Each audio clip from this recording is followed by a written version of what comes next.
Well, good day, everyone. Welcome to episode 17 of the Tech ChitChat Show. My name is Ken, and you can find me on Northern Viking Everyday and Northern Viking Explorer on YouTube. I'm here with my co-host Stephen Loney on YouTube and 8-Bit Warrior on Twitter. Good morning, Stephen. How are you doing today? Good morning, Ken. I am doing well. Awesome. Yep. Another Tuesday morning stream.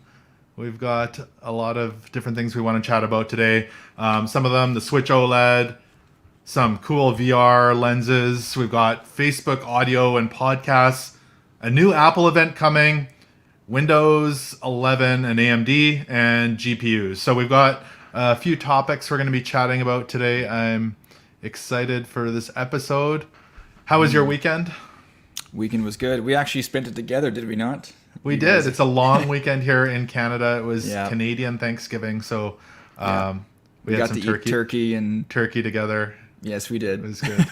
Talk tech. Yeah, we can't help but talk about We got to chit chat about tech in person, which is nice. in person. Yes. Yeah. So it was a good weekend, and back to the grind. Yeah. Back to the grind. So, have you recovered from the turkey yet? Yes. I did not go for seconds this Thanksgiving, so No. I'm okay. I recovered. I think it's the You Thanksgivings where you have seconds or thirds that you probably struggle. The seconds kill you. It's the thirds that put you to death. And then the excessive and then all of a desserts. sudden you're like, oh, there's dessert. Whoops. Why do I not feel so good? Yeah. Actually, we spent quite a bit of time this weekend playing around with your new camera as well. Yeah, we did. We got to use that, the one that I'm using right now. The So A6100 I got, I think. Yeah. Yeah, Sony A6100. And then the new lens. And yeah, it's been really and cool. you picked up a polar filter too, I think, for it. Yeah, that's right. Yeah, we happened to So- find a good deal on that polar filter, which is really cool. So, Yeah. So, and then we geeked out and played around with settings for a few hours. oh, yeah. Just. I like that. That's fun. not everybody likes settings, but settings can be fun. So. Well, that's awesome. Well, shall we dive right into it today? Sure. All right. So first up, we are going to be talking the new Switch OLED, and I just happen to have That's right. one in my hands right here. Wow. That looks pretty. So I did pick this up on Friday. They're sold out everywhere, and I went to a whole bunch of stores and I called EB Games or GameStop, and they're like, I heard through the grapevine that Toys R Us still might have some. So I went over to Toys R Us, and sure enough, everybody else was sold out online everywhere, and I picked one up from Toys R Us. So it might be hard to see over the screen here, but it's got the OLED screen. It's 7 inches in size versus the previous 6.2 on the previous version of Switch. And the display quality, you saw it this weekend, Stephen. Yeah. It looked pretty good. Yeah, but even through the camera there, I can tell that it's a pretty sharp image because when you turn it and stuff, it's not really. It looks the same pretty much. Yeah. Like, it looks really good. I think the biggest thing cutting back on the brightness right now is I have a big light up here that's shining on it.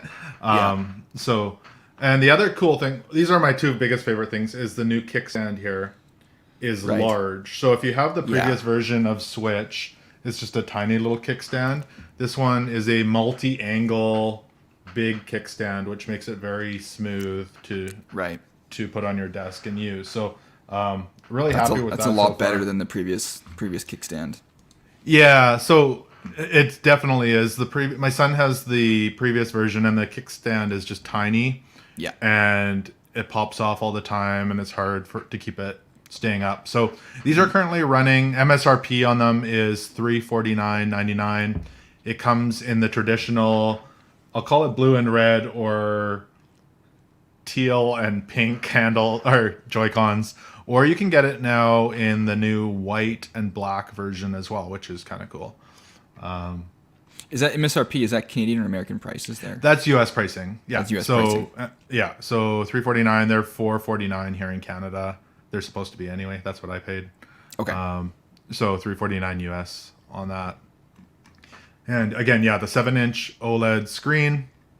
You can see the new wide adjustable stand. So I think that's a big perk on it. It's absolutely, if you're someone who wants it on the desk or the table and want to play it, it's significantly better that way. The other thing is it has 64 gigs of built-in storage versus 32, so they doubled that up. Right. And it comes with, the docking station comes with built-in LAN port. So I think before you could buy an adapter for LAN. Right. So if you are wanting to connect it to LAN for online gaming, make sure you grab this one. It's not, I think it's about $50 more than the previous version. And if you're making a decision between the two, if you don't have one, it's probably worth the upgrade. Now, if you already have the other Switch, it's probably a hard upgrade. Like it's, the game performance is probably, I'd imagine, similar or the same. Yeah. So it's fairly pricey if you already have one to upgrade. Yeah. But if you don't have one, I think it's worth the upgrade. So or just worth the purchase in general. Yeah. No, they're great, and we have 2 Switches in our house now. So right. It's you guys, I think, have 2 in your household as well. Yeah, so we do. We have the original Switch and the Switch Lite. Yeah. Yeah. Plus enhanced audio as well, they're saying, so better audio in it. So yeah, happy with that. I actually hadn't planned on buying one until I forgot they were coming out, to be honest. And that day I saw, they're out, and I saw Best Buy online said they'd had some, and then by the time I got there, they were sold out after work. So yeah, but I managed to find one, so I'm happy. Yeah, it's interesting how the little thing's kind of a big deal. Like just the kickstand, it being like just way more functional, because with the original one you can't adjust it to variable heights, can you? Or variable. No, I think it's one angle, and it's it's fairly flimsy, so it just comes out to one angle. Yeah, and so it's just kind of like defeating the purpose of it, because the new design just seems way better, way more comfortable. Especially if you're playing with, like, I can see just being way better if you're playing with multiple people on the same screen. Having just the one is just awkward, kind of. I don't know. It just seems better design. And I agree. It's definitely far more sturdy. And the other thing I should mention, size-wise, let me go back here so you guys can see. For you on the podcast, I'm sorry. So the size-wise, it's virtually identical in size. So the previous one is about 3 millimeters, roughly smaller, maybe somewhere probably between 1/8 of an inch or 1/4 inch. This one is a little bit larger. So just to give you an idea, so if you weren't putting them side by side, you wouldn't be able to tell the difference. So for size-wise. But the bevels are smaller, so it got a bigger screen that way. Right. So, yeah, so that's the new Switch OLED. Excited to get some games playing here. And apparently N64 games are supposed to be coming to the Switch soon if you have the Nintendo, whatever it's called. I should know what this is called. The Nintendo Online thing. Whatever it's called, when you pay that. I can't remember either right now. I haven't used it. Yeah, so if you pay that, right now you get Nintendo and Super Nintendo, and I think there's going to be an upgrade so you can get N64 games on it as well, a whole bunch of them. So yeah. All right, let's dive over to our next topic, the Canon dual fisheye lens. Yes. And all of you are wondering what this is. You have a VR headset, don't you? For the PlayStation 4, I do. You have a PlayStation one. Yeah. Yeah. My nephew has the Oculus. That's the Facebook one, I think. I believe so, yeah. Yeah. And so they are more prevalent out there. Mm-hmm. So Canon has created the new Canon dual fisheye lens for its new VR video system. It looks cool. It looks cool. You know what it looks like? Do you remember the movie Short Circuit Yeah, Johnny with Five the is little alive. Johnny Five? It looks like his Yeah. eyes. Must get input. Input. Yeah, so this is for recording VR and AR. Right. And don't get me to explain the difference. Yeah. Yeah. We won't go. We're not going to go there. No. Because we'll just be lost and everybody's going to leave. So this lens, it's dual lens in one lens. And Right. it's functional with the Canon R5, which is an 8K camera. So what that looks like is that one right there. That's the Canon R5. Right. And so you need that camera for it to work. I'm assuming eventually there'll be other cameras that this will work with. But it essentially allows you to record in VR on that and AR. And I am assuming this would be for different companies who want to create that sort of thing. Now, the cool thing is there are plugins as well. It was saying, oh, that's a cool shot of it, actually.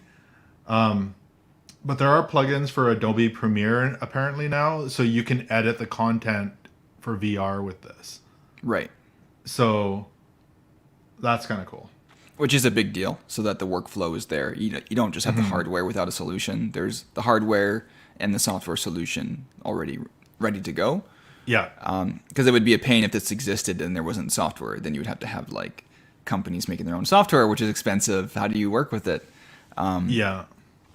So that's a big deal. I was just considering like the savings this probably is for like certain studios and stuff, because the alternative, because the pricing for this is roughly $2,000 American, Yeah. which is, in the world of cameras and stuff and professional industry, is cheap.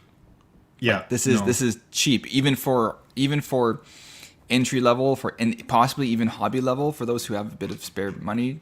This is accessible. Yeah. Like, I'm just saying, for not for myself, I So- can't. Okay, let's just say this. So the R5 is I think about $3,900 US. So you're Yeah. pulling up on $6,000 for this set. The camera and the lens. Yeah. So it's not like you're going out and getting this for $500. It's No. it's still hefty in price. But like you say, if you're a business or you're someone into like creating that sort of content, I think that's a bargain. Yeah, and because the alternative, like I don't know it, but I feel like the alternative to this stuff is like $30,000 plus setups. Like I feel like you either. Yeah. So when you look at the price difference, you're probably either getting this or a $30,000 plus setup somewhere, and suddenly it's actually possible for people who don't have huge budgets to actually get into VR recording. And some of the things that they're talking about in this article are companies starting to do like VR wedding recording, Oh. Yeah.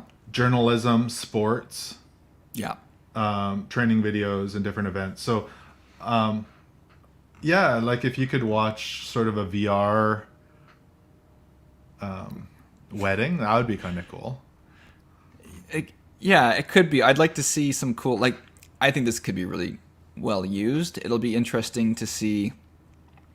So one thing I want to know is, if you do film with it, can you also get a good standard regular shot from it as well?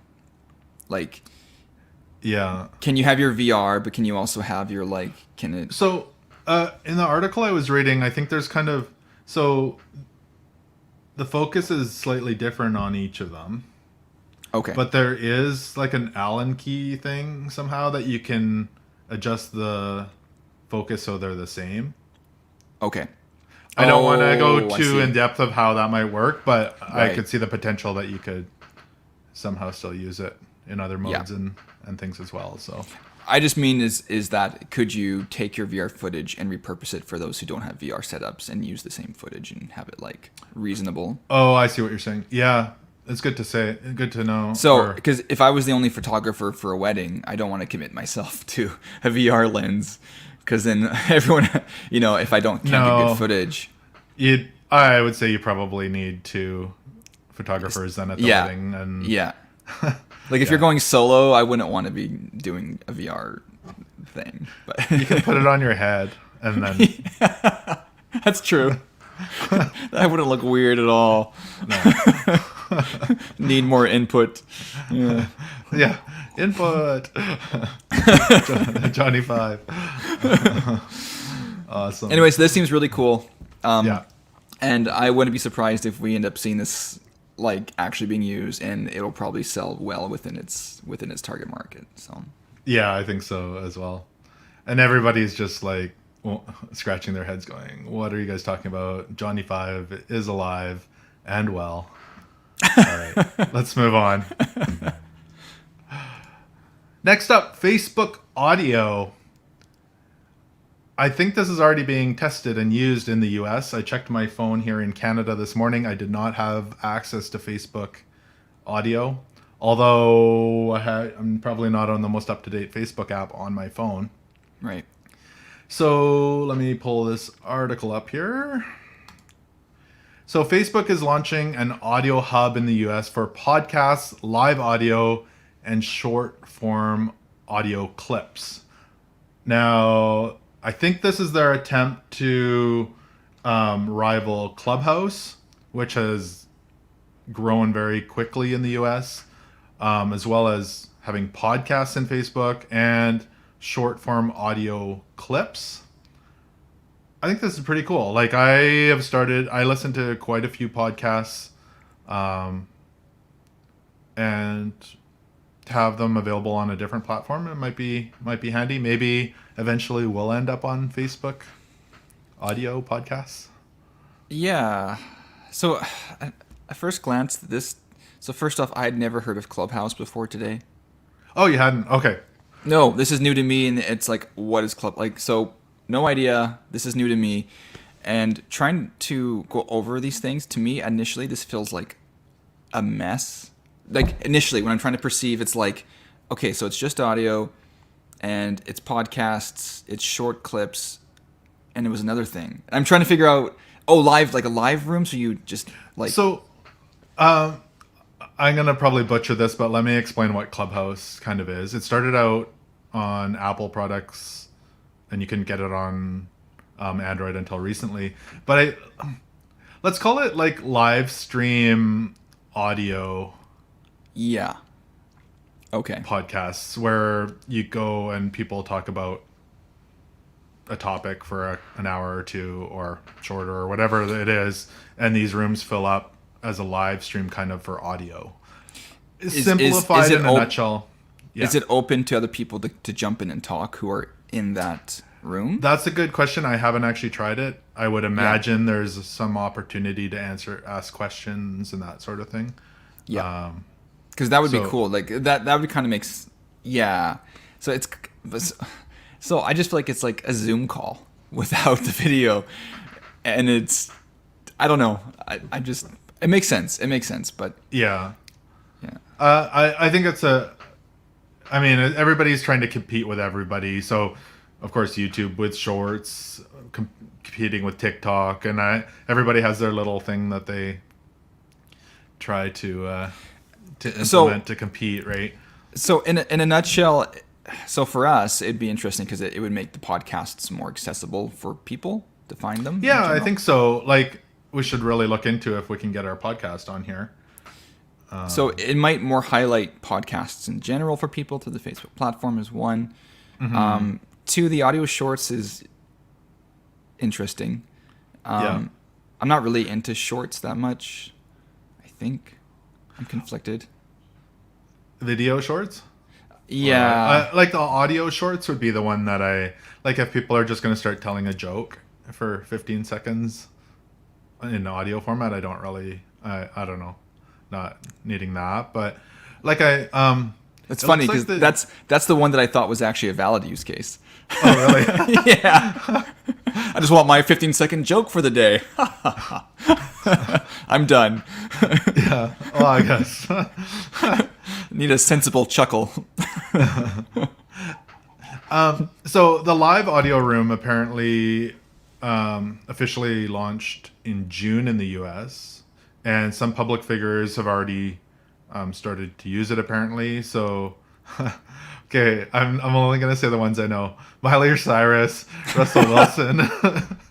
I like how you start with Miley Ray Cyrus. We'll just say there's. You can read the article yourself. There's a whole bunch of people who. The only ones I know, Miley Cyrus and Russell Wilson, are have started. So, the link is in the description. Go check it out for yourself. We're gonna carry on now. Yeah. All right. Well, yeah, I think it's a cool option. It's coming to a Facebook account near you if you don't already have it already. If you are on YouTube, we don't have it here. I don't have it yet in Canada. If you do have it, check your phone and leave us a comment whether you have it or not, because I'd like to know if you have it. And if you do have it, if you are using it, I'd love to also hear from you if you are using it. So that would be good to know. All right, next up. Oh, I hear some crying in the background, but we're all good. There's a little one who's probably a little cranky this morning. So that's all good. So yeah, we'll just ignore that. Next up, Apple event. All right. So not only did we have our major Apple event a few weeks ago, there's another one coming up next Monday. The Apple event on October 18th at 10 a.m. Pacific time, where Apple is expected to announce, these are rumors, mind you, the new M1X chip and a new version of their OS called Monterey. So yeah, it's going to be supposed to be more of a computer-based Apple event, not a phone or watch-based Apple event, but a computer-based Apple event. Mm-hmm. Yeah. So again, the M1X and the Monterey OS are expected to be announced. There's not a lot of details yet on this. What are your thoughts there, Stephen? Do you have any? I know you were kind of looking at. Yeah, so it seems that the M1 chips are quite good for what they are for the mobile area, for phones and light, like notebooks and like ultra thins and things like that. Apparently they're very, very good. And they seem to really introduce that like faster performant cores with efficient cores for battery efficiency and performance, which is really good.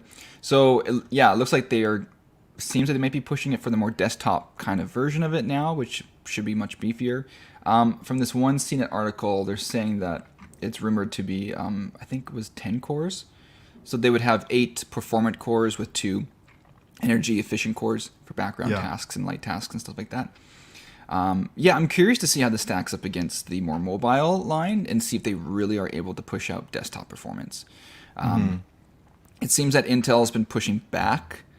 It seems that Intel seems confident that they're able to push back with what Apple's presenting. So I don't know what behind the scenes Intel's got going on, but they don't seem scared, at least in the marketing front. Yeah. But I just think it's neat. I think it's cool to have these computers with. I like seeing performant cores with efficient cores. I think that's a neat thing. You can have a couple dedicated cores taking care of background OS tasks, and it doesn't get in the way of your main applications. That's cool. So on the CPU side, I'm just curious to see how it stacks up day to day on desktop against real world applications like video editing and stuff like that. And all these kind of things. How does it stack up?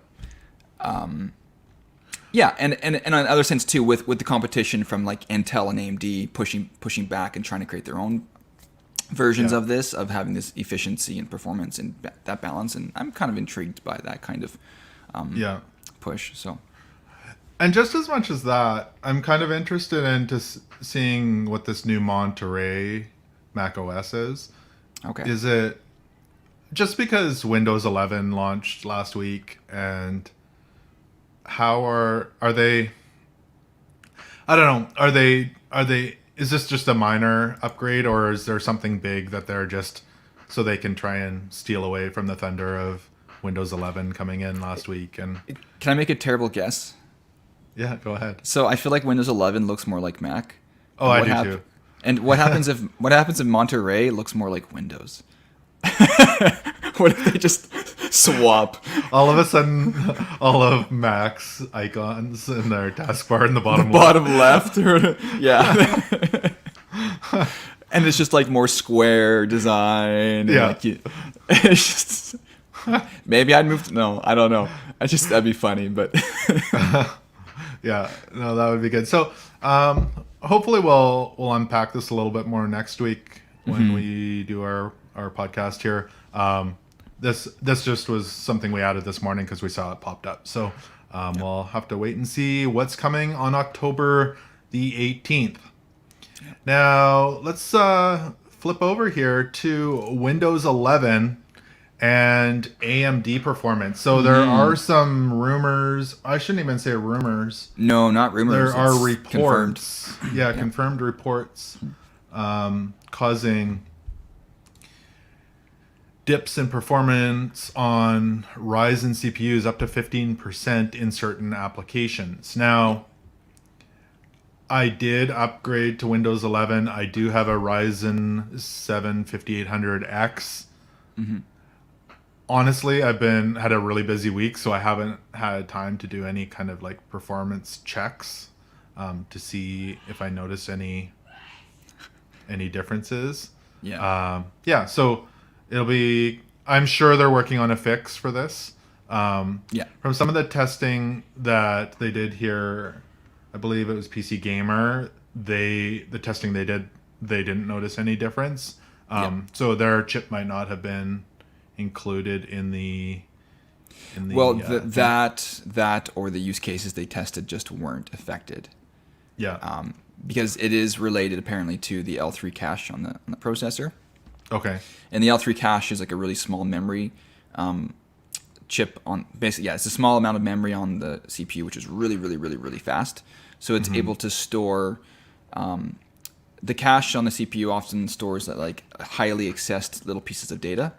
So it doesn't have to go back to the main system memory, which is much slower, relatively speaking. So for like gaming, games might try to cache certain little bits of data to the processor, so it can do a quick lookup of that data. And so if it can't properly read from the cache, it now has to look back to the main memory to get the data, and that adds a performance hit. Okay. And apparently AMD CPUs benefit from high memory speed reads. So including the cache. So I had to laugh because you have a new computer set up, and even if you did testing, I don't think you would even notice a difference, because even if your computer took the full 15% hit in performance, it'd still be much faster than your previous computer. For sure. So how would you wouldn't even be like, I can't tell the difference, because you're still going to be like way faster than your previous setup. Yeah. So your worst case scenario is still fine. Like, it's okay. If you are running like just like a straight 4-core AMD with no hyperthreading, like a more lower end, you may feel it more. But and it could potentially cause maybe there's like stuttering issues in certain gaming performances if there's like a cache issue and it can't. I don't know. Maybe there's the bigger issue for me for gaming wouldn't be the 15% drop, but any kind of like hitching and stuttering caused by it would be the bigger issue in my case. So, but yeah, they are working on a fix. It says coming later this month. It is in the works for later this month. So, I think it'll be. I don't think it's an issue worth holding off updating for, especially if your system's already like a 6-core, 8-core system. I think you'll be fine. Yeah. Unless you have some super need to need all that power on the chip, or unless it's causing weird hitching and stuttering. And the other, sorry, go ahead. Oh, and I think there'll be a lot of Windows 11 updates in the next few months. Just there's going to find all sorts of bugs, I'm sure, that they'll be updating all the time on there. So it's. I was going to say the other issue apparently was the how they assign a preferred core, where it'll try to find like the fastest core to run. It just tries to find like the fastest core maybe to run certain tasks on, and that wasn't working properly as well apparently. Okay. In some cases for some chips. So that also was adding to the issue on top of the caching issue. And Yeah. but overall, it should be fine in a month or two. And Yeah, they'll get it sorted. I haven't had any problems with Windows 11 on my end. yeah. I know my son had some Bluetooth connection problems, but Yeah. I'm sure it'll all get sorted out pretty quick here. So, all right, let's move on. GPU MSRP. Mm-hmm. Wow, who knew that? I guess a year into this, that pricing would still be through the roof and going up. And yeah, for your graphics cards. Yeah. I mean, yeah, it looked good for a bit there, like it was going to improve, but current reports sounds like things are not improving in the recent near future. No, well, that's just it. Like they're actually the MSRPs have gone up again, or like percentage of MSRP, I should say. So from like the AMD cards from 174 to 183, and the NVIDIA cards from 170% of MSRP to 172. They're still extremely difficult to find. You recently felt the effects of this, having to you bought a 3060. Yeah, and I had to buy that off. It was either Craigslist or Facebook Marketplace. I had to go buy one because I built a computer, and the only thing I couldn't get my hands on. I even asked you to go line up at to go to Best Buy for me one day when they were supposed to have them, and you said it was lined up around like the whole Best Buy, and it's like, oh, I guess that's not happening. So, and it was a really hot day. I didn't want to stand out there for you. Yeah. So, to be honest, I bought one from somebody, and I got the receipt and everything, and they marked it up about $100 from what they paid for it. So I still wasn't overly gouged on it, but the pricing that he paid was still much higher than the original MSRP of these cards. So it's you paid for a 3060. I think what you should have got like a 3070 or 3080, pretty much a 3070. You should have got a 3070, maybe a 3070 kind of like Ti. I don't know if they exist yet, but like that kind of range for the price you got. Yeah. But what do you do? I'm not going to wait a whole year to use my computer either. So, so it'll be interesting. I mean, there are different companies building more plants and different things, but the shortages of GPUs and chips and everything, it's not just in the computer market. You're seeing it in like building of cars. There's all sorts of things that are struggling with getting components, and it's not really good. And this goes outside of this topic a little bit, but part of me wonders if we're seeing also the effects of inflation, and that could just be also a part of it. The people, I don't know. This could, because it feels like pricing on other stuff is going up too, beyond computer tech as well. Even my coffee seems more expensive lately. So well, groceries. It keeps on the news all the time. It's like groceries have gone up, and I noticed that, and so this could be more than the computer tech pricing and chip shortage. It could be more factors when we look at a whole. So maybe just prices are going to stay high, and maybe won't go back to where they were. But maybe the minimum wage will be hiked up, so stuff just keeps looking bad, but it's actually relatively not. I don't know. That's more getting into theoretical stuff there, but well, minimum wage just went up here.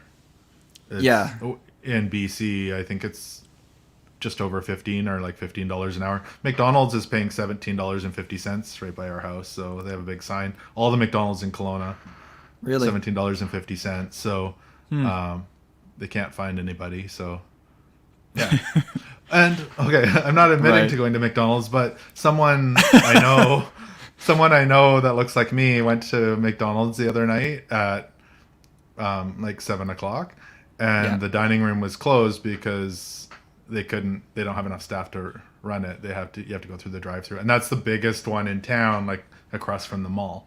Wow. It might have been 8 o'clock. It was like, but it wasn't like 9 or 10. So it was McFlurry time of day. I'm just gonna say the last time McFlurry time of day. I may or not have been there, but I had a McFlurry. This guy I know. You know what's funny? I was just listening to you now, and I thought you were seriously talking about a guy who looked like you who went to McDonald's, and I realized you're talking about yourself. I'm a little slow this morning. I thought you were going to talk about your doppelganger and some... Anyway. Oh, awesome. Anyway. GPU MSRP. Anyway. With that said, it's affecting me because I also want to get my hands on like a 2000 series or 3000 series GPU, and it's making it difficult right now to find one for a reasonable price. It's hard making it worth upgrading from the current 1070 I have. Yeah. And I'm with a 1070. It's a good card, but I'm looking to make a bit of a jump. And this current pricing is making it hard. Yeah. So. Yeah. I don't know. We'll just have to wait it out and win the lottery. You have to play the lottery to win the lottery. Yes, we're not winning, are we?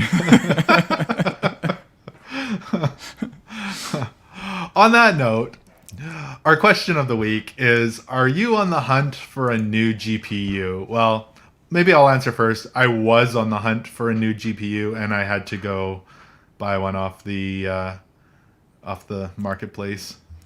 Yeah. You, Steven, you just said you are on the hunt, but not at the price point. Yeah. Yeah, the only way that I could get one now is if I sell my 1070 for a high price and pay the difference. And line up at Best Buy. And line up at Best Buy. Yeah. Yeah. So that's, but otherwise I am on the hunt for like a 3060 as well, kind of that price range. So, but as the thing I had to hunt for first, as you know, is I had to find a replacement for my computer because my motherboard was like dying. So I had to find I was on the hunt for a new motherboard for a 2011 CPU, which is really old, and but it works well. So, but I'm picking that up. So I'm picking that up today, a new replacement for that. So I hunted down a CPU, but GPU I'm on the hunt for. Yes. Yeah. Well, hopefully. Are you on your laptop now, or are you on that other desktop? I'm on my backup desktop. Yeah. Backup desstop. Yeah. It looks good. So looks the same. No one knows the difference when you. You look all fancy today with your computer. Ooh.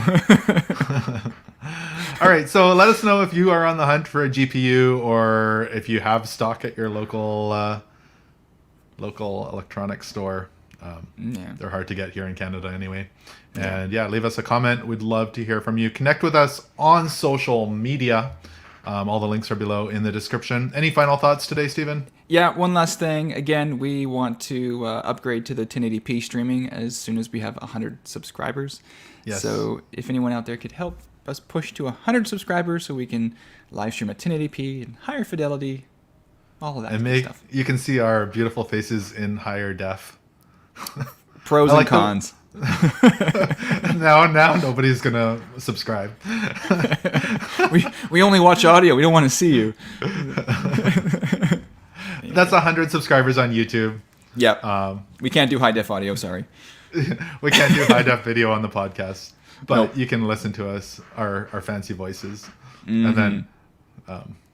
We'll go from there. Awesome. Well, that was episode 17 of the Tech ChitChat Show. Thank you so much for joining us today. Again, remember to like, subscribe, help us get to 1080p, and enjoy us on all the podcasts out there. Too many to name. Thank you for watching and listening. Until next time, take care.